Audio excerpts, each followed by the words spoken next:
Welcome to the College Investor Audio Show, where we talk about the biggest issues impacting millennial money, from student loan debt to side hustles to building wealth. We will show you how to get out of debt so that you can build real wealth for the future.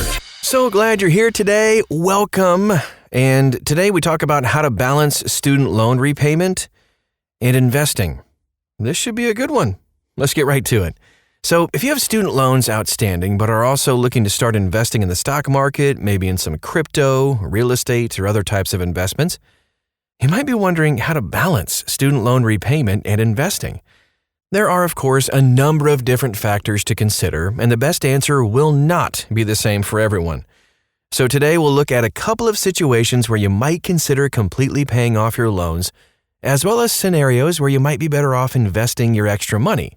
That way, you'll be able to make an informed decision for your specified situation. First of all, the many places to invest your money.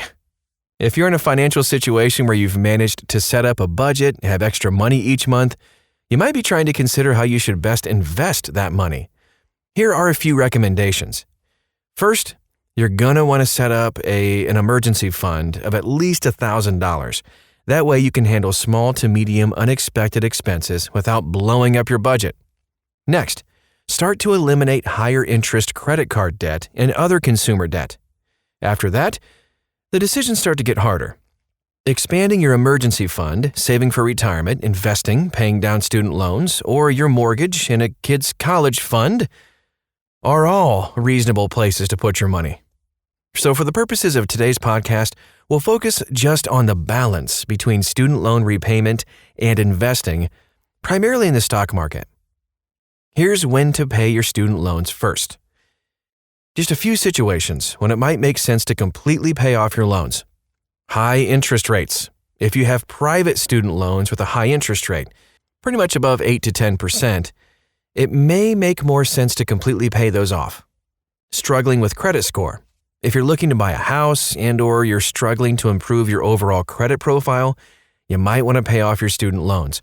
Removing your monthly student loan payment will lower your debt-to-income ratio and, of course, in turn, improve your credit score. Low balance. If you never had a very high student loan balance, or if you've already paid most of your balance off, you can consider just finishing them off and being done with them. Going debt-free. For many people, myself included, being completely debt-free is a personal goal. If eliminating your student loans would give you a great amount of personal satisfaction, go for it!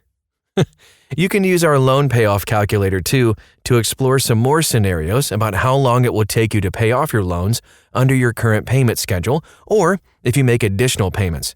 Then that can help you decide what might make the most sense for your specific financial situation. You can check out that calculator at thecollegeinvestor.com. Here's when to invest instead. So the main reason to keep making your regular monthly payments on your student loans and invest instead has to do with rates of return. If you're paying 3% interest on your student loans and can earn 8% investing in index funds in the stock market, overall, you will be financially better off taking your extra money and investing it rather than using it to pay down your low-interest student loan debt. Here are a couple of scenarios where this might be the right choice for you. Low interest rates.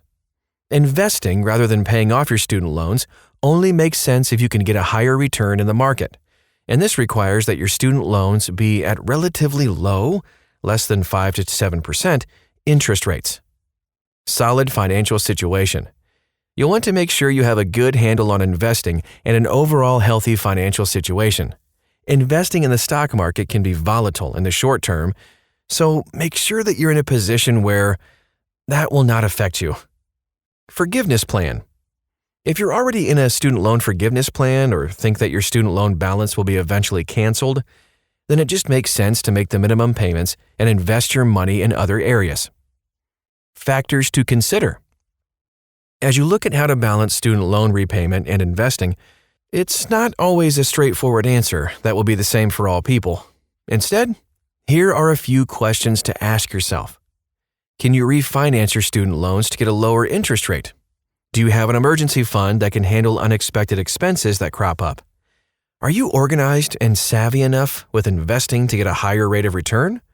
How much will removing the burden of student loan payments benefit you emotionally? How will either decision affect your tax liabilities? The answer will be different for everyone, of course, but honestly reflecting on these questions can help you decide what makes the most sense for you. And here's the bottom line. There are many valid paths to a solid and stable financial future, and which path is right for you will depend on a variety of factors. While it might make sense to just go ahead and completely pay off your student loans and invest your money to get a higher rate of return, it's just not for everybody. Take a look at the factors we've discussed and spend some time reflecting on the questions that we listed before. That will help you make the right path for your unique financial and life situation.